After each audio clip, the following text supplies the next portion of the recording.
Hello everyone, Poonam किचनमध्ये तुमचे सर्वांचे स्वागत आहे. पारंपरिक पातोळ्या हा महाराष्ट्रातील विशेषतः श्रावण महिना, नागपंचमी आणि गणेशोत्सवात हळदीच्या पानांवर बनवला जाणारा सुगंधी व गोड पदार्थ आहे.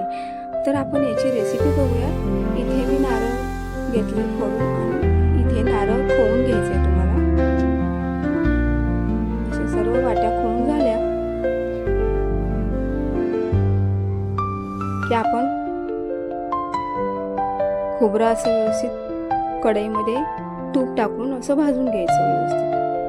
तर इथे बघा मी पूर्ण खोवून घेतलेलं आहे नारळ. 3 वाट्या ज्या मी आहेत त्या खोवून घेतल्या. आता कढईमध्ये 2 चमचे तूप टाकून या सारणाला व्यवस्थित भाजून घ्यायचं. पूर्ण लालसर होईपर्यंत आपल्याला खोबरं भाजून घ्यायचंय.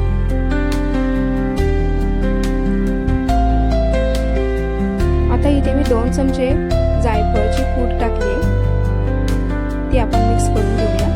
आता थोडंसं वरून तूप टाकते अजून आणि मीठ टाकून चवीपुरतं मीठ टाकून आपल्याला पूर्ण मिश्रण भाजून घ्यायचं.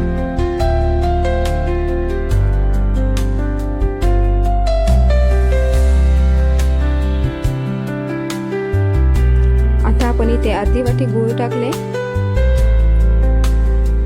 गूळ सुद्धा आपल्याला पूर्ण व्यवस्थित सारणामध्ये मिक्स करून घ्यायचं. तांदळाची उकड, ओल्या नारळाचे व गुळाचे सारण आणि ताजी हळदीची पाने वापरून हा पदार्थ केला जातो. तर असं बघा मी कसं व्यवस्थित लालसर होईपर्यंत भाजून घेतले. तर इथे तांदळाची उकड काढून घेऊया आपल्याला. वरील आवरण आपण बनवतोय. तर एक ग्लास मी इथे पाणी टाकले, त्यामध्ये थोडंसं तूप टाकले आणि चवीपुरतं मीठ टाकून आता मी 1 वाटी तांदळाचं पीठ टाकून घेते.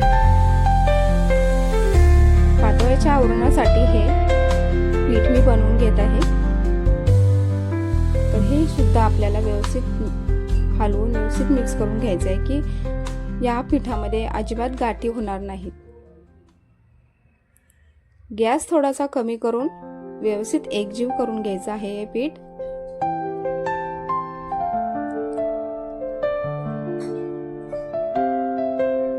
आणि थोडंसं 2 मिनिटं झाकून ठेवायचं. आता बघा मी इथे काढून घेतले पीठ खाली. एका भांड्यामध्ये पूर्ण पीठ काढून घ्यायचं. गरम असतानाच ते आपल्याला मळून घ्यायचंय. तर आता हे पीठ गरम असल्यामुळे इथे मी 1 ग्लास घेतलाय आणि या ग्लासने व्यवस्थित त्याला रगडून पीठ असं मऊ करून घ्यायचं. आता इथे थोडं थोडं हाताला पाणी लावून व्यवस्थित पीठ मळून घेते. आता पीठ मळून झालं की हळदीची मी धुतलेली पाने घेतली आहेत, त्यामध्ये असं पानानुसार असा शेप द्यायचा.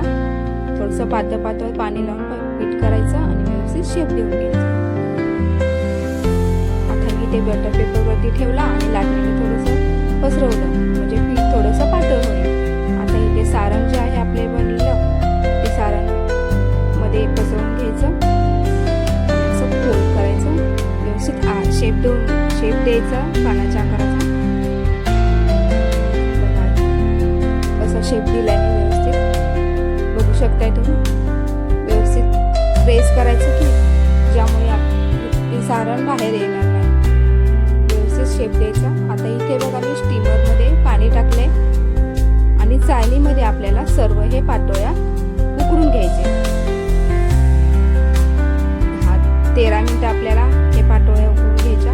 बघा मी सर्व पातोळ्यामध्ये ठेवते. आता 13 मिनिटं आपण उकडून घेऊया.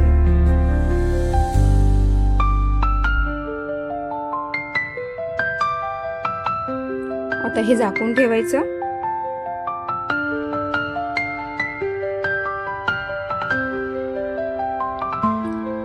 बघा आता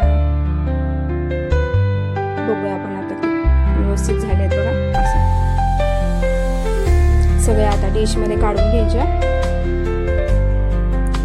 सुगंधी आणि मऊ लुसलुशीत पारंपरिक पातोळ्या खाण्यासाठी तयार आहेत. तर अशाच रेसिपीसाठी पूनम किचन चॅनेलला बघत राहा. कमेंट करा, शेअर करा, सबस्क्राईब करा. थँक्यू.